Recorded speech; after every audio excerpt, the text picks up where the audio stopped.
Good morning, afternoon, or evening, everybody, and welcome to Pangolin, the conservation podcast, the show dedicated to exploring and amplifying the world's underappreciated conservation stories. The stories that inspire me, and I hope will inspire you too. I'm your host, Jack Baker, and welcome to the third episode of our Pangolin Pride celebration, highlighting voices and stories from the LGBTQ plus community. Today, we're doing a lovely little panel, and I'm so excited because I am joined by two brilliant people who are going to be discussing the importance of environmental education. Joining us from Consiente Colectivo is the brilliant Tomás Teicher, and joining us from Seeds of the Ocean is the wonderful Alerick Pacay. And I'm so grateful to them both because they're both amazing, and we cover such a huge range of topics that I didn't even expect to discuss, which is the beauty of these kind of conversations where we have more than one people, because they go off on their own kind of like conversations and I just get to witness brilliance, and I love it. We'll discuss the importance of equipping young people with the skills to help protect the environment. We talk about how to engage people in environmental education. We talk about some of the things we have learned ourselves as educators, what challenges we have faced. We talk about how our education and the way that we teach and the kind of challenges we face is different dependent on context. So I'm here in the UK, and then we have somebody in Argentina and Guatemala, and so like these kind of differences there. We also talk about how we first became inspired to connect with nature, and Alerick's story it's particularly captivating, and I won't ruin the ending, but he worked with the ocean, and he was inspired to work with the ocean, even though he had not seen it for the first, I think it was 17 years of his life. So amazing stuff, and you're going to love it. I should also say that the three of us are part of the North American Association for Environmental Education's 30 Under 30 program, which celebrates young people in the environmental education space. So, a huge thank you to them for putting us in the same kind of bubble and spheres so we could connect. And if you hear us talking about NAAEE or NAAEE or the North American Association for Environmental Education, that's who we're referring to. And you should go and look them up because, they're just amazing. And go and Google them as well, alongside all the amazing stuff that we talk about. Now, with all that being said, I have held you for enough time from these brilliant people. So, without further ado, let's get started.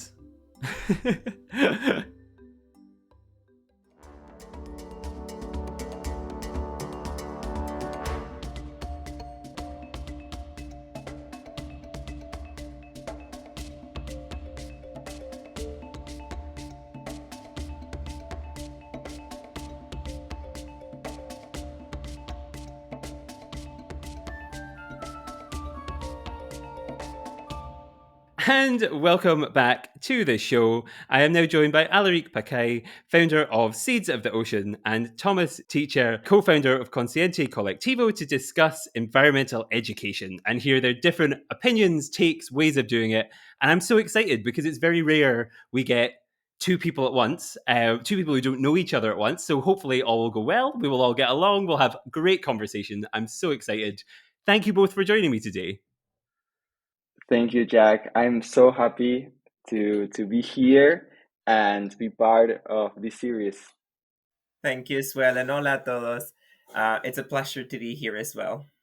Perfect. Thank you. No, thank you so much. I think it's fantastic. And yes, I'm very excited. Thank you both for volunteering. When I put the call out to the multiple groups that I'm a part of, I was so glad to get such a good response, and so glad to get both of you, because I think, as I said, we all actually approach environmental education in very different ways and engaging people in very different ways. And so I think it's going to be really interesting. So I'm so glad that you're here. I guess to get us started, I do the research of this is what it says on LinkedIn or on a website or on whatever, Instagram or wherever. But I always think it's much better to kind of get the guests to introduce themselves, because I know a little bit about you, but you know far more about yourselves than I could already. So I will hand over to you and say, could you introduce yourself? Tell us a little bit about who you are, what you do. Who wants to start? Any volunteers? Who's feeling confident? Do you want me to start? Brilliant. I am super happy to start then. Hola, my name is Alerick, and I am a Guatemalan living in the UK. I studied aquaculture and marine sciences at uni when I was very, very young back in the day.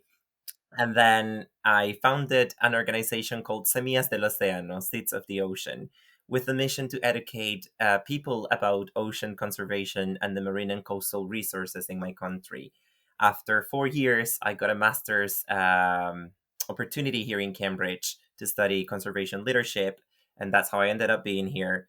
And right now, I am part of an international conservation organization called Fauna and Flora, and I do trust and foundations fundraising for them. In Semillas del Océano, I'm still part of the board of trustees, and I have more than 8 years of experience doing a lot of environmental education, and something that I'm super passionate about, and like my key interest in, it's like, how do we measure that the actual impact that environmental education is having, and the different tools and methods that are out there, so that we can actually do that in different contexts and with different audiences as well. So happy to be here. That's fantastic. And I think, yeah, if you saw my eye twitch there, I'm doing my PhD just now, and my whole thing is trying to work out the impact of the Royal Botanic Gardens Edinburgh and trying to work out the impact of their work. So whenever somebody says I'm like looking into impact, I'm just like, oh no more discussion of this. But no, I'm very excited to talk and learn more about how you do it, because sometimes I go down rabbit holes and loopholes and all of these things where I'm like, how do we do this? How do we understand impact? So that will be really interesting to kind of know, yes, more about. And yes, Thomas, do you want to? Yes. Yes, well, hola as well. I'm from Argentina, Buenos Aires. I am 25 years old, and I started with like environmental activism and advocacy when I was a teenager, and I co-founded an organization called Consiente Colectivo, that in English it translates to collective consciousness, where we are a group of young people from Buenos Aires that we were like really, really, I guess like kind of angry at the same time, and we wanted to do something about the pandemic, and we started this kind of group organization that we didn't know where it's going to lead us. And right now we have already 4 years of working with environmental education, with working with advocacy, with public policies in Argentina, and also like visibilizing social environmental problems in Argentina and our region.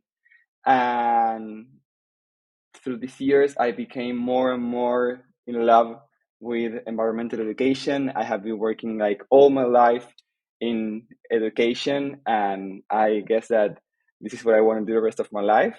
Also, I studied communication and journalism, but I never did anything of that.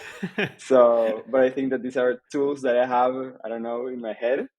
And also, I work at Ashoka, that it's a global NGO, as the Children and Youth Area Coordinator, where I work with young change makers from all around Argentina and around the globe that are working in different topics. And of course, we have a lot of environmental education there too. Mm-hmm. Oh, that's fantastic. That is, yeah, that's fantastic. And it always, like, I should say as well that both of you, we met through channels provided by the E30 under 30 that we kind of are part of. And every time, and I think it always strikes me whenever I talk to anybody who's part of this group, because I always am like, I can tell they're part of the kind of 30 under 30, because the list of things they reel off of, like, I did this and then I did this and then I did this. I'm always like, I feel so underaccomplished. And then I'm like, wow, this is amazing. But no, that's really fantastic. And it's, Well, Jack, but before you tell that to the audience as well, like, how old are you? I am 26 years old. Well, there you go. There's still time to do more things in life as well. Yeah. I think it's nice to see all of these people and young people as well doing things. I must confess, I'm 33, so yeah, there are time to do things, and you're getting there as well. So Yeah, I everyone think it hit me the other day. It was my sister's birthday, and she had 24 balloons because she is 24, and so she had the big 24, and I was like, I'm 24. That's weird. My sister can't be 24 too. No, I've aged. No, that's fantastic. And I feel like, yeah, so much interesting stuff there to chat about. And it kind of like opens so many things to discuss. I should say as well, I'm here to facilitate conversation. But if you two want to just chat with each other at any point, you can jump in as well, because I feel like that's going to make this the most interesting thing. And so, yeah, that's kind of, I guess, like how you both kind of what you do now. And I always like to ask as well, just to kind of tag on to this kind of introduction, I always like to know a little bit more about how you kind of get into this space in the first place, right? Because like we see, I think like I don't know, I think everybody I speak to on the show has a completely different pathway, whether it be they were introduced by their grandparents to nature, or whether it be they went to a club when they were younger, or whether it be they discovered it all on their own. Like there's always these different interesting pathways into these kind of spaces. um and I guess my question would be like, what made you first kind of fall in love with this kind of environmental space? I don't know. Alerick, do you want to go first? Because I read when I was doing my research, I know you focus a lot on the ocean, but then I read in your kind of page on the NAEE website that you said you didn't meet the ocean until you were 17. So I yeah. was like, how did you how did you get such a strong love for this thing that you didn't know for so long? Like, yeah. I think I'm like Moana, the ocean calls me, even though I was like trapped in the mountains of my country, like so far away from it. Uh, now, this is a very good question, Jack. So I think my passion for the ocean and generally the environment is because I grew up in an environment full of nature. My hometown, Coban in Guatemala, it's surrounded by forests, surrounded by rivers, and I grew up as a child just like being outside, like playing outdoors, exploring, and like looking at this amazing biodiversity in the like back of my house, which was like mountains, right? But the ocean is very particularly interesting because like when I was like, I never went to the ocean because I didn't used to like very very hot weather or like the sun or anything, so I was kind of like a vampire. But then I used to watch a lot of TV, and the documentaries about the ocean always caught my attention. Like every time I was watching TV and I saw fish or like reefs or anything that was water related, I was like just trapped. And that's how I decided to study marine sciences and aquaculture. My parents were like mind blown when I told them that I was going to do that. They were like, Alerick, you're gonna be like in the ocean next to like like all of these things that you say you don't like. And I was like, yes, but it's calling me. And that's how I started. And it was just the best decision in my life, to be honest, like following that passion. And I think on this specific side, my my passion for nature and conservation came from my interactions with nature, plus watching documentaries, plus all my toys were animals as well. So like I'm not saying I had animals as toys. I had toy animals. Like yeah. So yeah, I used to like all of them, and I was, yeah. That's my story. I think that's a pretty good story, and I think it's one of those ones where you live on it, like when you live in Scotland, and you can go like 20 minutes in any direction and hit a body of water that's like either the ocean or I was like, I sometimes forget that countries are bigger than this one because it's so small. Like we're on this tiny little outcrop of land, and so I was like, that's amazing, and especially to form such a strong connection with something you'd never ever seen and decide to go away and do it and decide to go away and do these things, like, yeah, that's a strong commitment to something that then became a lifelong kind of love and passion. So I really appreciate that. That's a really good intro. And now I hope that hasn't like, Thomas, you've got a lot to live up to there in terms of how you came to love nature. How did you kind of, yeah, what was your story? Well, my story is really different from yours, Aleric, actually. Um, so since I was very little, I have been like interested and involved in being able to balance the injustices. I'm a Libra also, so maybe that's why. And So in my first high school years, I joined different initiatives or organizations, especially links to social issues such as I said before, education and poverty and lack of access to basic services here in Argentina. Right now, Argentina, we have like almost a 50% of poverty. One of our of two children is poor, and like I participated in this organization for several years, and but actually I am somehow like when I was graduating and starting university, I understood that social and environmental issues are really connected and like 100% linked, and that we can not think one side without the other one, you know. And almost another thing that happened to me is that I started to worry a lot about the polar bear and these images of the I don't know, the glaciers melting and the ice melting. And when I was like 15 years old, I wanted to volunteer at this really well-known environmental organization. I won't say their names because they did not allow me to do my volunteer when I was 15 years old because I wasn't like old enough for them. Like right now I understand that, but when I was 15 I was like, I don't know, really pissed. And I promised myself that to work to create spaces for really young people to get involved somehow in the causes that mobilize them. So that's why right now I really involved in environmental education, especially for young people. And like when I was 18 and able to do more things, I started like with an organization that worked with like an social impact when natural disasters happened. So that's how I started to linking like social issues and environmental issues. I guess I'm not that in love with oceans like you, Alerick, um, but I won't judge your love, of course. Oh. I guess I guess nature, we're all nature and nature is everything. So as long as we're doing our part, I think that's what matters. I would be I would be really interested in knowing a little bit more about that barrier of not being able to volunteer as well, because that happened to me. And I guess I don't know if the listeners would know this, but like, why is it that like when you're 15 or underage, it's more complicated for you to volunteer for these international organizations or like bigger setup groups? Because of course they do have their own policies and procedures internally to like prevent uh, them to be like legally liable to some things. But I don't know, like, what was your experience with that? I feel like things about like activism and how we hear young people change a lot in the past, I don't know, 10 years.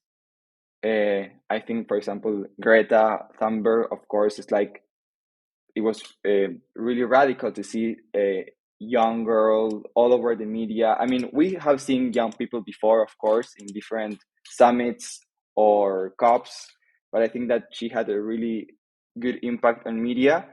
And I think that when I was 15, 10 years ago, it wasn't that common for young people to be like environmental activists. And also, as you said before, they have like this legal issues because you're a minor and they are worried they're going to get in trouble. And for me, the key there is to have young people in your team so that they can like give you recommendations and they tell you how they feel comfortable working with, and to also work with their families, with their parents or whatever family they have, so that they are, of course, uh, like secure, and also that we really hear what they are saying. Because right now I think that it's the opposite. We have like young people in pictures on in big events so that they can say like, oh, we have young people here, but they are not listening, you know, or they don't really care about what they are saying or what they're caring about. Mhm. I think that's really interesting because the organization that I work for, so I work part time for the Royal Zoological Society of Scotland, and what I think is really interesting and what I really love about working there is that so I help run education classes and things, And the volunteers that help facilitate those are often the kids who are like a year above being able to participate in the classes themselves. And I think that's actually such a good way of doing it, because it not only makes them more approachable to the younger kids, right? Because they're like, they see them and they're like, oh, this, they also, it's such a good role model and example of like, there's this person 2 or 3 years older than you in a position of that you're like, oh my goodness, they're in a position of power, and they're like kind of looking after us and they're teaching us and they're passionate about these things. And I think it helps like, yeah, it helps like inspire the kids almost more than having, and it's not to say older volunteers aren't as valuable, but it's to say in some spaces like these voices of like people who are 15, 16, 17 years old talking to 10, 11, 12-year olds is actually probably a lot more helpful. And so organizations, I think, when they facilitate that, are like, it's a really strong positive thing to do for everybody. And I think, and it also makes me, who's like a couple years older than them, then be like, it reminds me why I'm passionate, because I'm like, I see the young people who are a few years younger than me doing amazing things. And I'm like, because being in conservation and nature and environmental spaces, there's a lot of bad news sometimes, and it can be disheartening sometimes, it can be difficult sometimes. So having those younger voices say, I am so excited to be here and I'm so grateful to be here, I think also reminds the people older, like, we should still be excited to be here, because we are, at the end of the day, able to do amazing things if we work together. And we like, so I think it's, yeah, it's really, really interesting. It's really, really interesting. And thank you for asking that question, because it's not one that I would have written down. So that's thank you very much. That's really, really interesting. Um, I guess it also kind of brings us on to like how we engage with young people in our work now, and like what kind of things that we do, because I guess, yeah, it's, I think we kind of, in your introductions there and things, you kind of talked a little bit about some of the groups you work with and things that you do. So I wondered, like, just to give people a bit of more idea of what your different organizations do, we could talk a little bit about how they engage young people and how they do these things. I don't know, I'm good. I keep leaving it up to you. I'm going to pick someone this time. Tomás, do you want to go first? What does your organization do? Tell us a little bit about it, and yeah, a little bit more about you. Sure. So, Consiente Colectivo is was formed by young people. We are all young people between like 18 and 30 years old. And so all of our environmental education programs or projects are mostly focused in young people,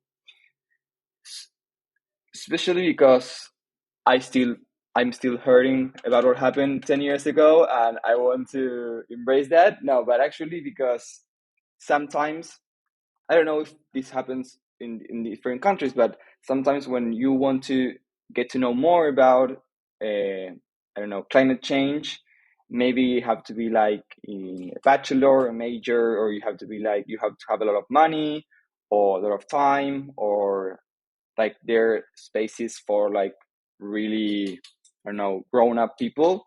And for example, in our environmental education projects, we try to, I don't know, take care of, for example, different aspects of being a young people involved in climate change. For example, when it comes to bad news and eco-anxiety, mental health, talking about this stuff that it's going on in our hearts. Also, that's really important when we are working climate change, and to really motivate them, to keep doing what they're doing. For example, we have this program. It's called Training for Environmental Leaders, and it's a 3-month program where we gather a group of young people that they don't know each other, and they have these like trainings with specialists, grown-up specialists with PhDs and this big experience, and they talk with them about how was their experience, and they have like the best questions of all, because like these specialists say all the time, like, I would never ask this question, I would never, like, no one ever asked me this in this way. So it's really fun. And also they have like these sessions, these workshops with design thinking tools and dynamics, where in groups they pick climate change issue of Buenos Aires, and they start to create a project from scratch. So at the end of these 3 months, they have their own project that they made it by themselves. They have also like mentors, and like they go through these phases, and they're really motivated to do it because it's their own project. It was made by them. It was with information that they gather in these sessions, and they have like this really big event at the end of the program where we share like the projects with the world. And like this, there's young people on stage talking about their ideas, and people is listening to them. And I think that it's really like this interesting power dynamic where we are like changing how we are portraying young people. For example, sometimes people say that, okay, young people is lost, young people is going nowhere, they're always on TikTok, they're always on, I don't know, parties. And maybe yes, we have parties on TikTok, and that's not a bad thing, of course, but we're also doing great things. We also want to have a better world, to change the world as we see it. And I feel that this mental health like topic, it should be talked more in these climate change spaces or environmental education, I don't know, classes. And yeah, I think that's a little bit about how we engage with young people. And also we try to do like fun stuff also, because we don't want to, I don't know, if we're going to only set like sad things or terrible things, people aren't going to want to engage with you, you know, because sometimes I know that information is harsh and it's hard to understand also because it's really technical, and it's not fun to see like, I don't know, ice melting or I don't know, people losing their houses to fire or terrible rains or droughts or whatever. But I think that we should make environmental education fun for young people to really engage and to really fall in love with oceans, animals, and people, you know? I think this is the perfect cue for me to enter this conversation, Tomás, because I completely agree with you in terms of environmental education being positive, being something that can bring hope to people as well. And yes, we need to be the people who bring the bad news, because of course we cannot sugarcoat the climate emergency, we cannot sugarcoat the biodiversity loss that we're having, we cannot sugarcoat all these issues that we're going through right now. But definitely environmental education is also about bringing that hope to people. And this is the thing that excites me the most about environmental education, is like, how do you make your audiences engage with the cause and not like leave all doom and gloom and, oh my god, we're not going to be able to do anything. In Semillas del Océano, we not only focus on young and children audiences, but we also focus on different things. So I'm going to explain you a little bit more about what we do. So basically, the organization's mission is just to promote environmental education about the oceans. So how do we connect people with the oceans and the ocean marine resources when they cannot actually see them or touch them, right? Like most of them are underwater. So we have two different like segmentations of audiences. The first one is in the city, in Guatemala City, through which what we want to do is to connect those people whom, like me, didn't have access to the ocean when they were young. So it's like, how can I bring that emotion? How can I bring all of that knowledge, all of that passion about the oceans and the amazingness of it to the city? So we teach them through different tools. Like we use a lot of like videos, images, role play games, different tools to bring this knowledge to them and to actually make them feel connected to it. And then we also have the audiences in the local communities of Guatemala, the ones that are next to the coast. So we also work with them. And the reason why we're working with them is, first, because we love learning from them. Like, they are surrounded by nature, especially the ocean and the natural resources next to them. So that's fantastic. They teach us a lot, actually. But also we found out there is this misconnection between the new generations and nature at some point.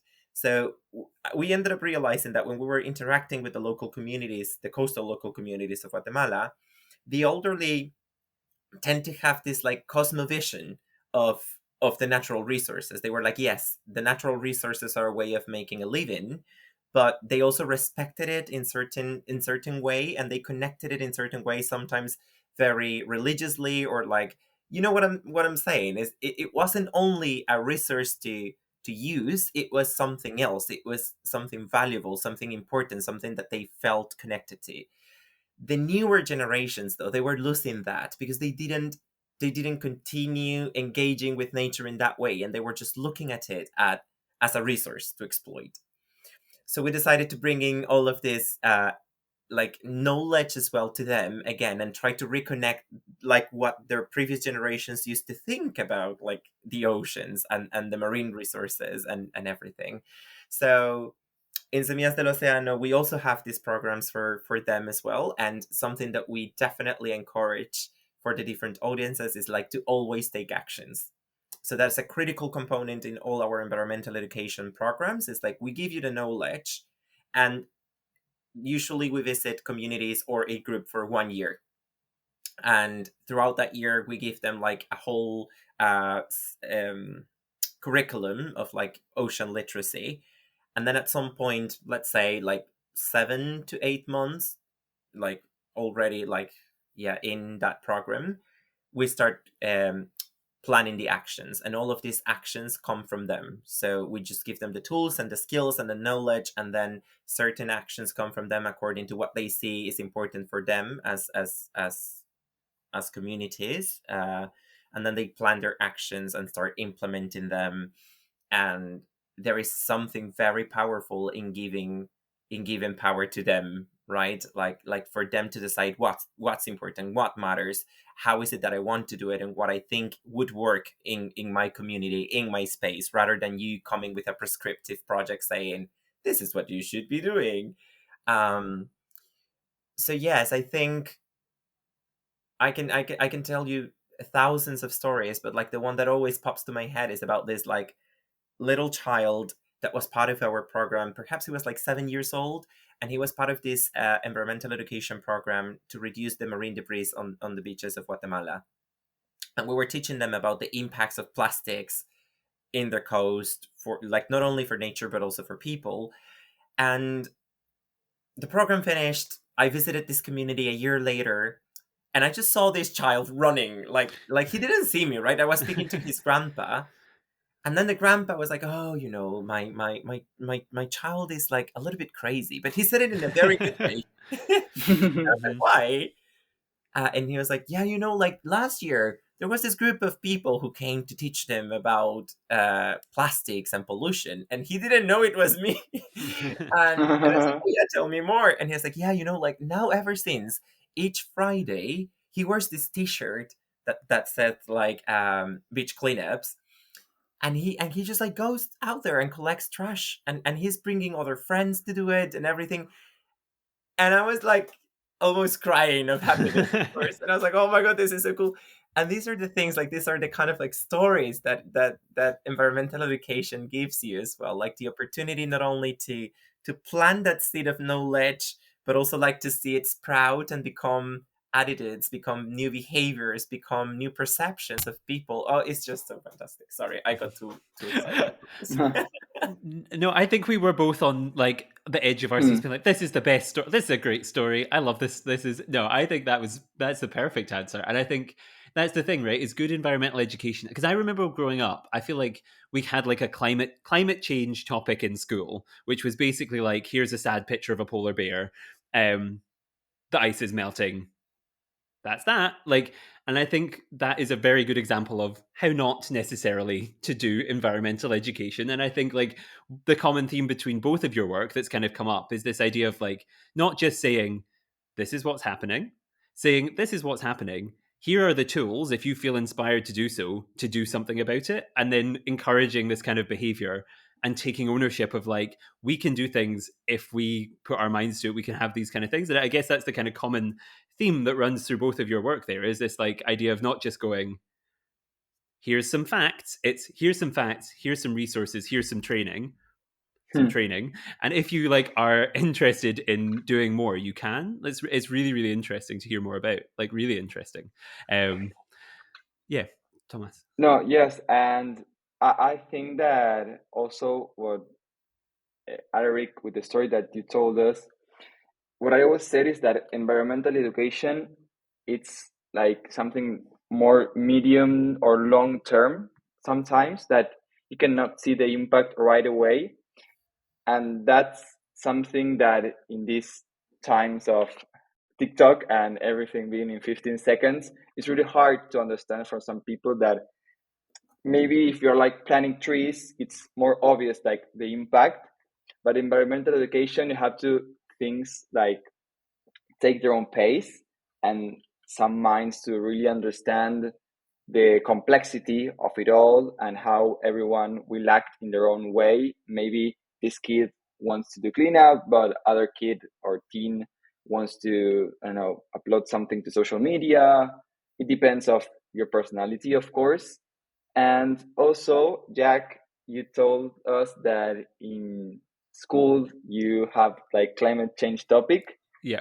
It isn't the same for every country or every school, you know. In Argentina, for example, we have a really good environmental education law since 2021. So it's really new and it's still developing all around the country. We have a really big country, but in my experience, I didn't talk anything at all about climate change during high school or doing, I don't know, even university. We didn't talk about that. We didn't talk about these topics. And for me, it was so crazy to to realize that like we never talked about this.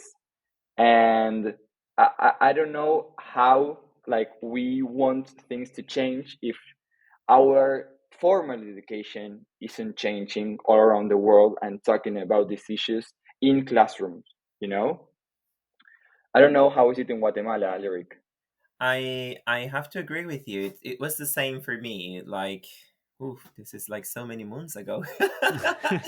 But yeah, it wasn't the case. Like we wouldn't we had a like one class about like nature, and that was it. And it was just like the basic in which you would learn like about the natural kingdoms, like, and that's it. But all of these like issues and problems and approaches to conservation, that wasn't a thing, and it's still not a thing. And I think this is part of like that social injustice side of it that you were talking about at the beginning of this session, Thomas, as well. It's it's like I think in many of the countries of the global south, we're still in diapers in all of these things because we're still struggling with so many other social issues that people don't don't even have the time to think about nature, because they're thinking about health, they're Yes. thinking about safetyness, they're thinking about their economy, they're thinking. So there's also this components like social context to take into consideration when we're thinking about this. um, and this is perhaps to link it a little bit to what you were saying, Thomas, about Greta Thunberg, for example. Such an icon, like she could be considered the David Attenborough or the Jane Goodall of her generation, no? But why is it that we didn't see other people in the global south emerging as like Greta Thunberg? Is because like there is a massive difference between a little girl who has the resources and the knowledge and that has the capacity to think about the climate emergency in such a way that they can do it, and then being portrayed by television and everything. And I'm pretty sure if someone in my country would have done that, it would have got to national TV perhaps, and that was it. That was the end of the story. So all of these social injustices that exist in the world, I think they need to be put in a bowl as well, to be considered when we're thinking of the bigger picture as well. But yeah, I agree with Tomas. Environmental education should be ingrained in the national curricula of the countries, and it should be considered as a key topic. But yeah. Mhm. That's really interesting. And I guess the question that like it raises in my mind is this like thing of like when there is those other priorities that are like all of these struggles are and all of these problems and all of these things that need to be addressed. How do you as I guess how is like within your work how do you begin to address that without because obviously, like, you are engaged, like you will be engaging with people where, as you said, it's not necessarily their top priority. And even when trying to deal with government or local, being like, it needs to be ingrained in curriculum, how do you begin to start to unpack those things and try and show them as, like, these need to be of key importance alongside some of the other social facts? How does that start?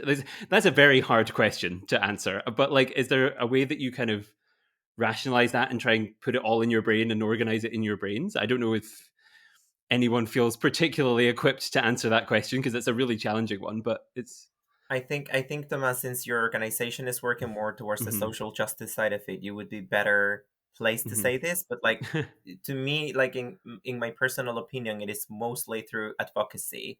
How do you how do you do policy advocacy in such a way that you can influence the governments and the decision makers to actually look at environmental education as one of the key components of an educational curricula, at a national level? And how also, like, how is it that we transpire all of our good practices to other countries as well? But like, I'd love to hear from Thomas. So I think that sometimes we like try to differentiate or to separate like different I don't know, like climate justice, gender perspective, poverty, like these big issues. And in Consciente Colectivo, we try to see the lines that cross between these different paths. Like when we are talking about environmental education, and it's written like in this law that I talked before, we are also talking about like inclusivity and gender's perspective, and we're talking also about poverty. I think that sometimes if we are not addressing these issues like at the same time, we are losing something. There's something that's missing. And I know that it's really complex sometimes to understand, and maybe it's not the first things that you should say to something that is starting in this world. But I think that we should be trying to connect these different dots, because sometimes, for example, in Argentina last year we have like this really really big drought sometimes. Yeah. Sorry, I know that in Spanish I will sound so much smarter, but I'm trying my best. um We all embrace and we all embrace Gloria from Modern Family, Thomas. yes, exactly. And like we have this really big drought, and it was all over the media, like the economy was going down also because of that, and people were losing jobs, and it was a really big thing. But no one was talking about climate change or like why this is happening. And we were so surprised that people could not connect these dots about climate change and this kind of things happening. How can these nature things that we separate, like, okay, there's like the city and there is the nature, and how this can bring us really big problems in our daily jobs or daily lives. And I think that sometimes how to when we talk with people that it's not really involved in climate change or in environmental things, we should really try to gather like common examples about life and how they're connected with climate issues.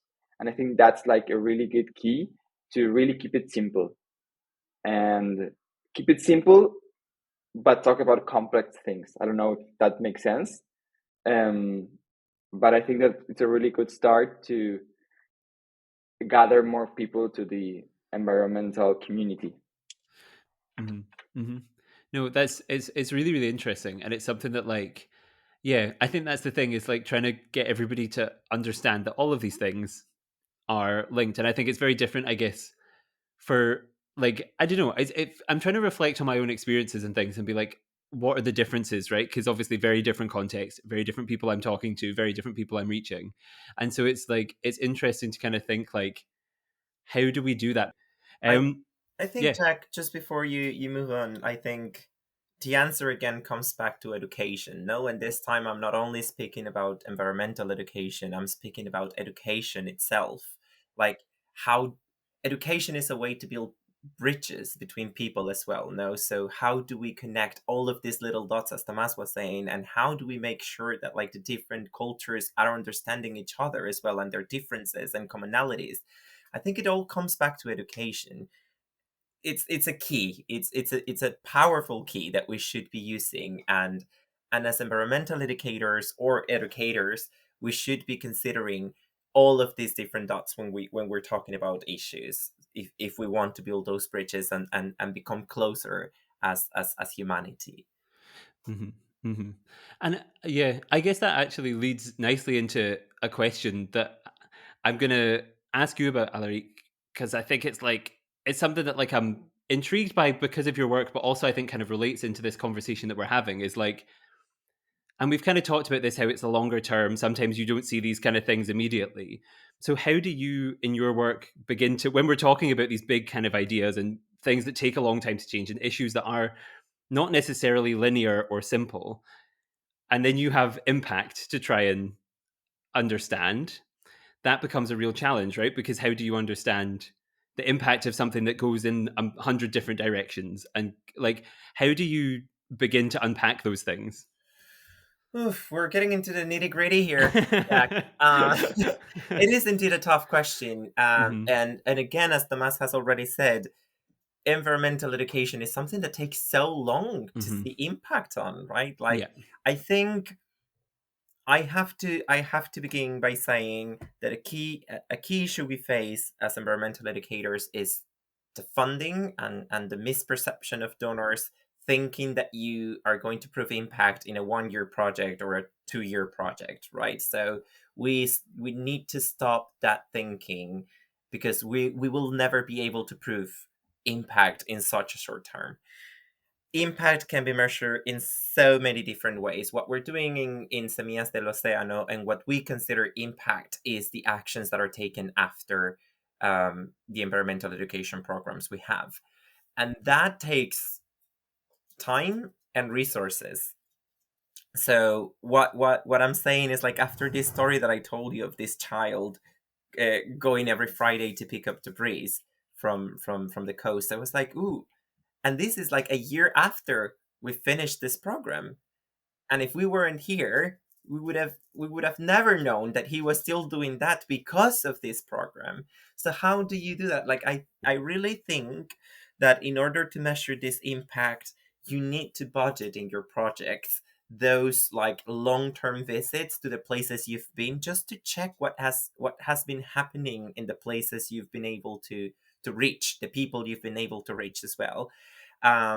Ways of evaluating this impact, there can be so many. We've encountered so much issues in the coasts in Guatemala, for example, because a lot of the children that we were reaching, they wouldn't be able to read or write properly. So we would have to adapt the evaluations into something completely different, right? So to give you an example, we were conducting this program, like sponsored by the NAAE, one of their grants, and it was about mangrove conservation.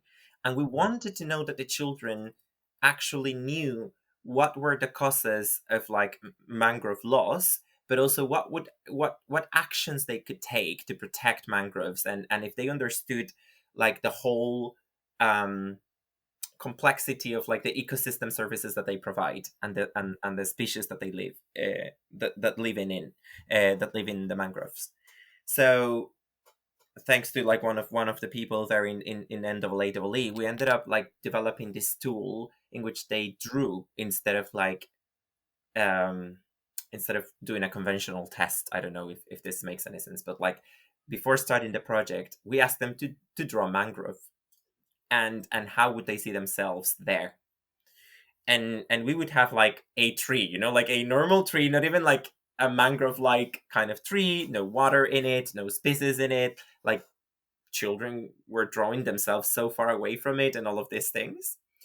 Then at the end of the project, we asked them to draw the same thing.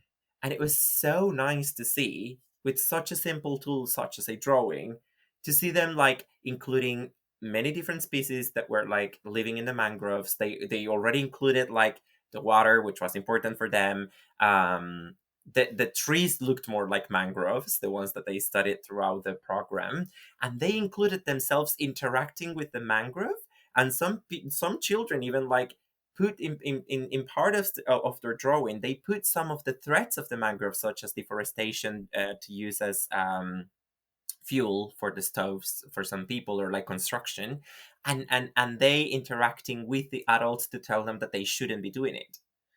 So this to me is impact, right? Like when you saw that seed and it transpires in such a way that you can see it. And sometimes we are so into, I need something quantitative to prove my success, right? We need numbers make sense to people, that we forget the heart of it as well. And like that qualitative data is as equally important as quantitative data. So in terms of impact, I would say you should always look for ways of measuring what you're doing. And I think important is to have that baseline information. You need to understand how your audience is today before you engage with them, so that then you can start making those links. And of course, there are so many externalities that are happening, that you cannot necessarily say this impact is because of me. No, I would never try to do that. I like, people are constantly engaging with other people, with other externalities that can influence their decisions, attitudes, perceptions, behaviors.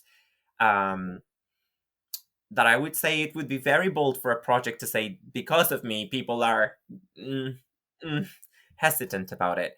But there are ways in which you can say you've influenced, you've been a tiny part of it.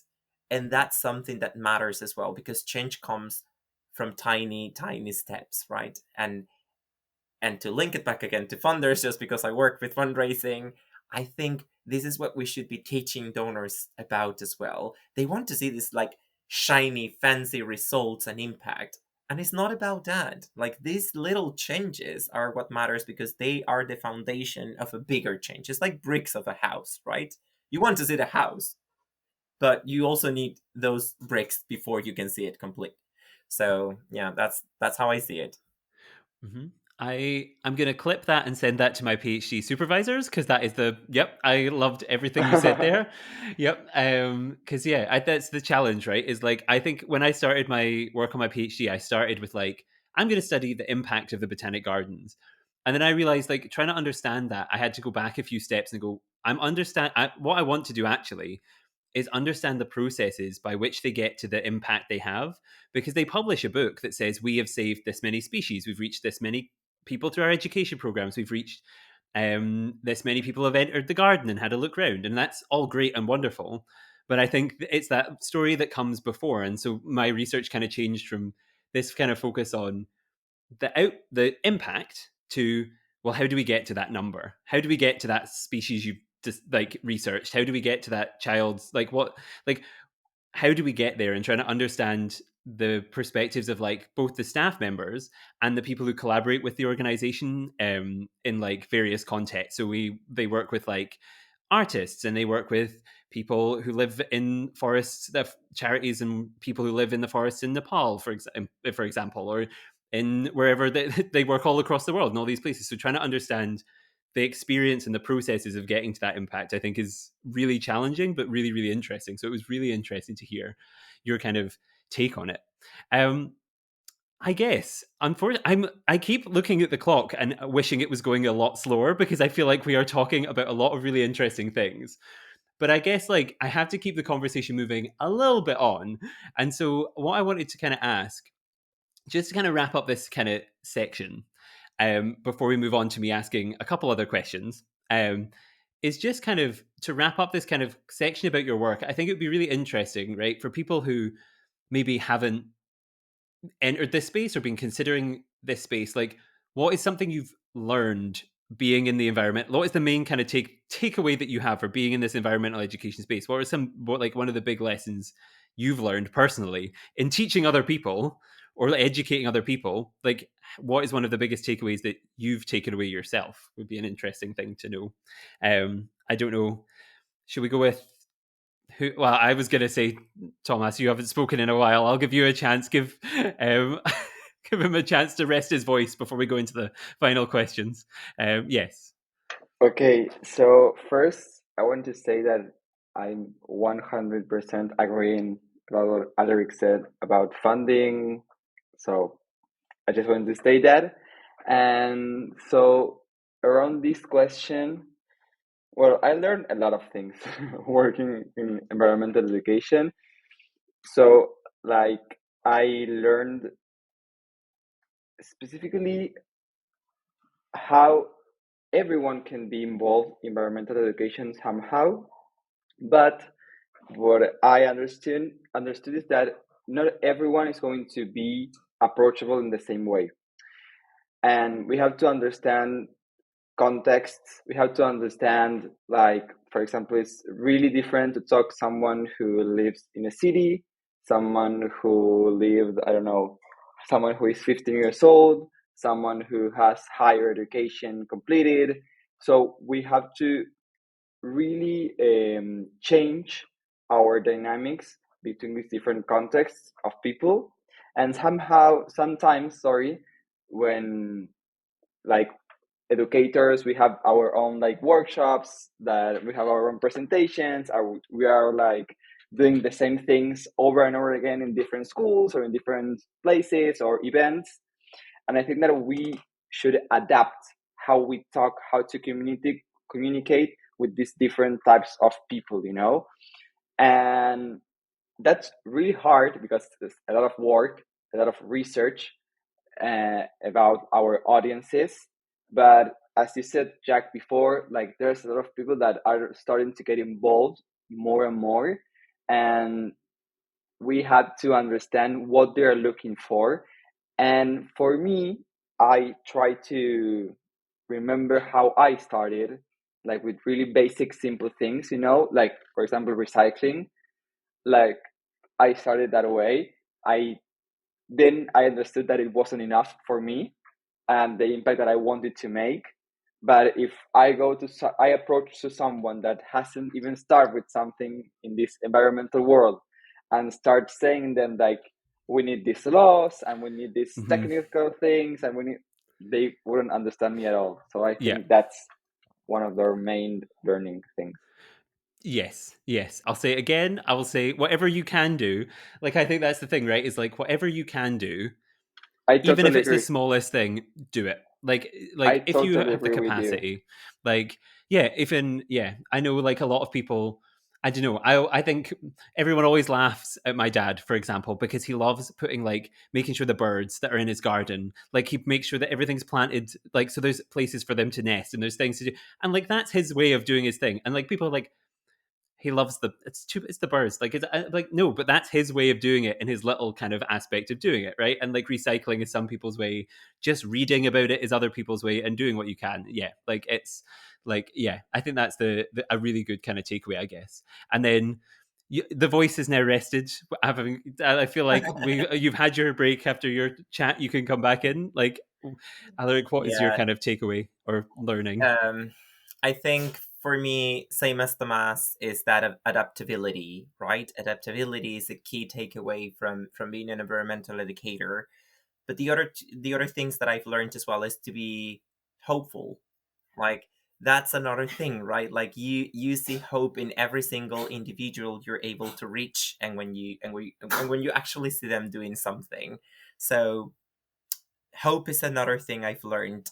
Um, to see the world from different eyes, and perhaps one of the key things I've learned as well is the power of networks and the friends that are around you. Because when you are an educator, the path can be lonely if you want it to be, but there's always someone willing to help. There is always people around that that are as passionate as you are, and that are willing to extend that hand so that you can accomplish your goals. So if if anything I've been able to do through the organization or through my career, it's because of people, right? It's because of those beautiful friends I've encountered in my life, all of these amazing professionals, not And I'm talking about like all of these people who have been enablers in the work of environmental education, but I'm also speaking about the audiences that I've been able to reach, like all of these fantastic people willing to listen, willing to adapt, and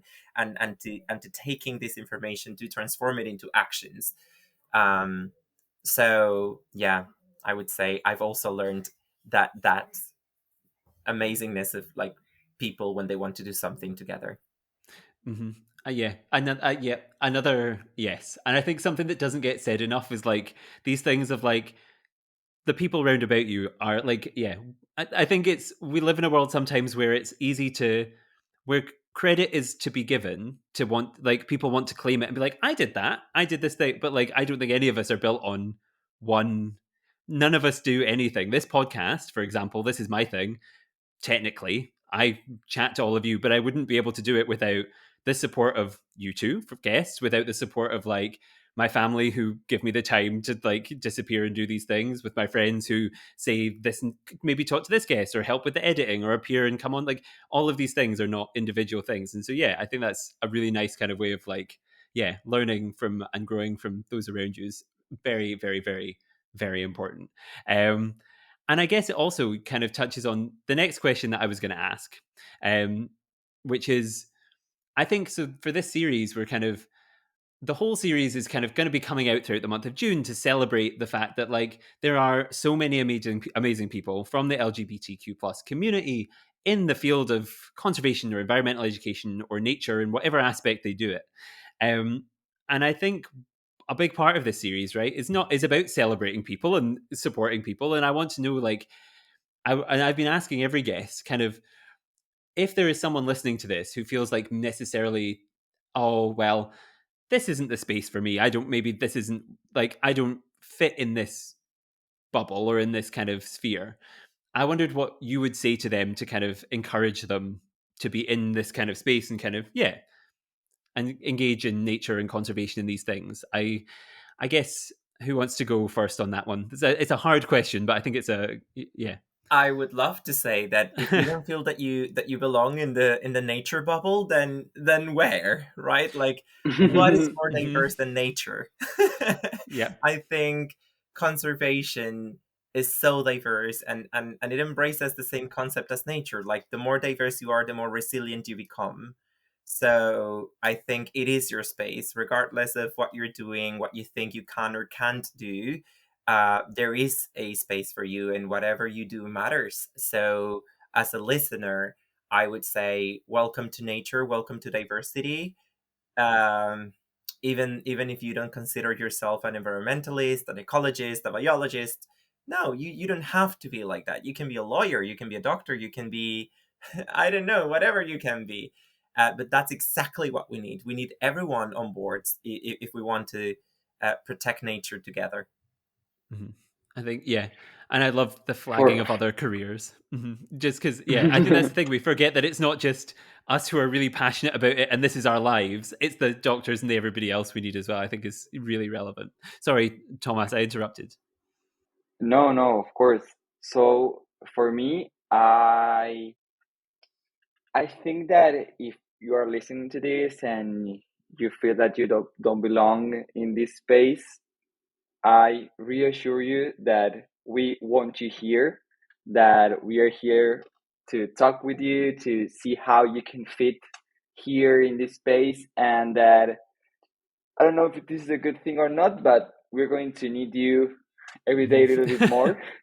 Mm-hmm. Um, so I think that we have to try to think in our own organization, in our own activities, how we have more spaces for people that are not linked to environmental things, to our activities, to our programs. I think that we have a challenge there too, to be more about inclusivity, to be more about thinking about these other jobs, careers that are not environmental related, and how they can fit in our organizations, in our work, in our communications.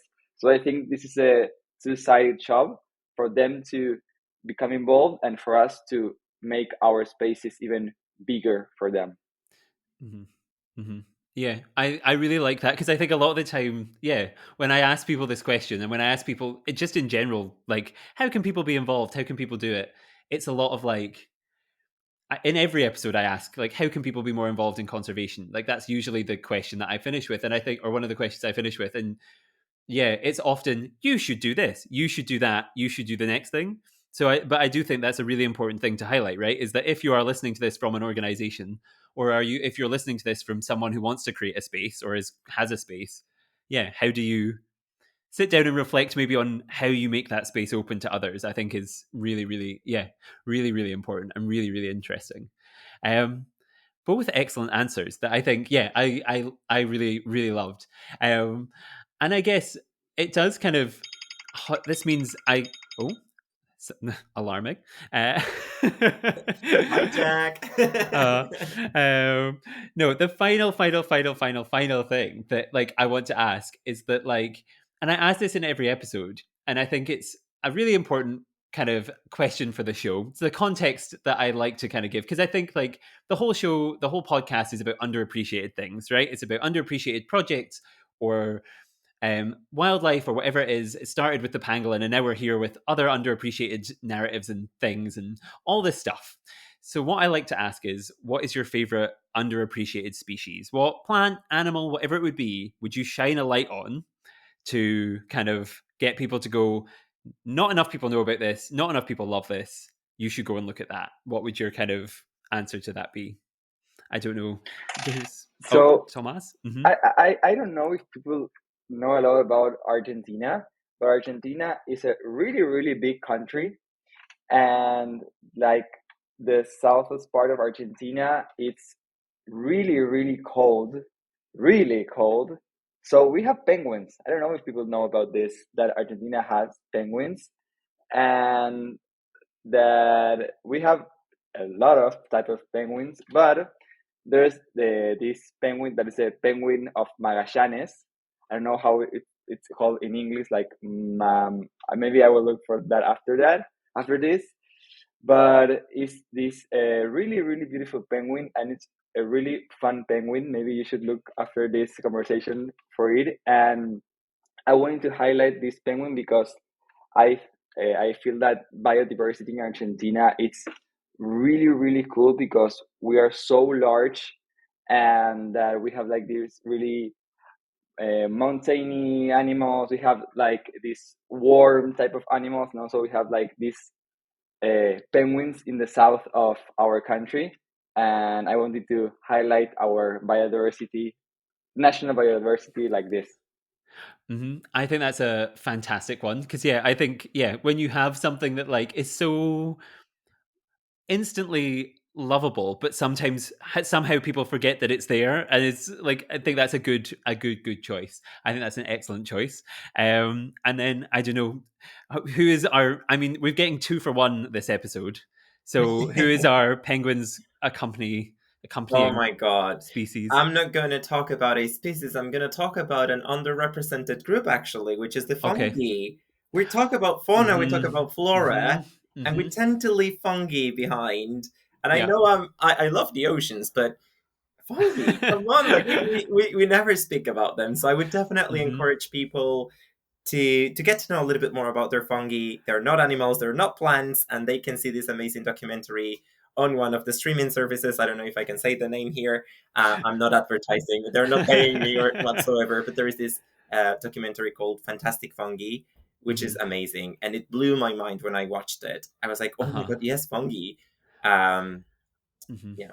I think this is a really strong combo, and I think it's like the two of these together because like I've had in recent episodes we've had beluga whales come up, we've had narwhals come up, we've had robins, and we've had beavers, and we've had all these really like interesting things. But I think as a duo, penguins and fungi are something that like yeah is pretty unstoppable. I think that's a good combination of things for people to go away and think more about, especially because yeah, one of them, the fungi, is around everybody or a lot of people all the time. So go and have a look, see if you can find some. And the penguins, that gives you something to go and watch a great video of on. Just to go back to the being young, go and watch a video on TikTok of a penguin, learn about a penguin, find a penguin.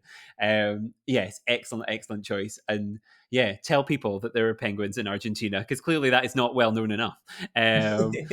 Yes, no, that's brilliant. Thank you so much. I guess, like, unfortunately, with all of that being said, as I said earlier, I've watched the clock go, being like, slow down, come on. Like, I feel like this has been such an interesting conversation. I'm so sad that it's almost done, because you've both been brilliant. Thank you so much for your time. It's been absolutely fantastic, really, really interesting, challenging, like, inspiring, got me thinking in so many different ways. Thank you so much. I think, just to wrap up, if people want to learn more about your organizations and that you do keep up to date with your work, is there somewhere they should go for each of you, to kind of a website or social media? Where would you encourage people to go? I don't know. Tomás, do you want to go first? Yes, of course. So, if you want to know more about us, you can look us in all of social media as Consiente Colectivo, and our website is conscientecolectivo.com.ar, and we also have like this English side of the website for you English speakers, so you can come to learn more about us. Mhm. I should have said, you said earlier, like, oh, I would have sounded way smarter if we were doing this. I should also say, I've said this before, my language use is way awful. I would have sounded, if we had done this in Spanish or in any other language or in any other language, French, anything. If you could pick any, this would have been a complete disaster for me. So I always need to be like, yeah, like I would have just, I did French in high school, Spanish at university, and still I like nod most of the time and be like, oh no, I am so out of my depth here. I can't do any of this. So no, and yes. So our English speakers, there's a site for you. That is good to know. And then, yes, anything else we should plug, Alerick? Yeah, if you want to hear more about Semillas del Océano, you can Google them. Just look for Seeds of the Ocean in Spanish. You're going to be able to find us on Instagram, Facebook, and also the website. And you've heard that I'm also part of Fauna and Flora. You can also Google us, faunaandflora.org. This is a UK-based organization that works in like 50 countries with partners saving nature together. So you can look for these two organizations, which are amazing. One very local, the other one very international, but both at different scales doing amazing work as well. So yeah, I hope you like it. Yeah, that's perfect. And I will put links to all of that in the description of the episode. So everybody can go down there, find everything, go to everything, learn about everything, learn even more, because I feel like we could barely scratch the surface in an hour. So there's so much more out there to learn. And yeah, I will also put, while you're down there, the social media for Pangolin, the conservation podcast, will be there.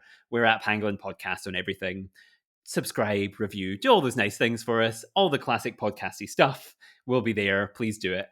And yes, I guess that brings us to the end. And so what I will say is a huge, huge thank you once again to the two of you. Also to the audience. Huge thank you to the audience for listening, but mainly huge thank you to the two of you for your time, for your insights. It's been absolutely incredible. I've loved every minute of it. Thank you so much. This has been absolutely fantastic. I've really, really enjoyed our conversation. Thank you so much, Jack. Gracias, Jack. Thank you. And yes, I guess on that note, thank you all again for listening. And until next time, goodbye.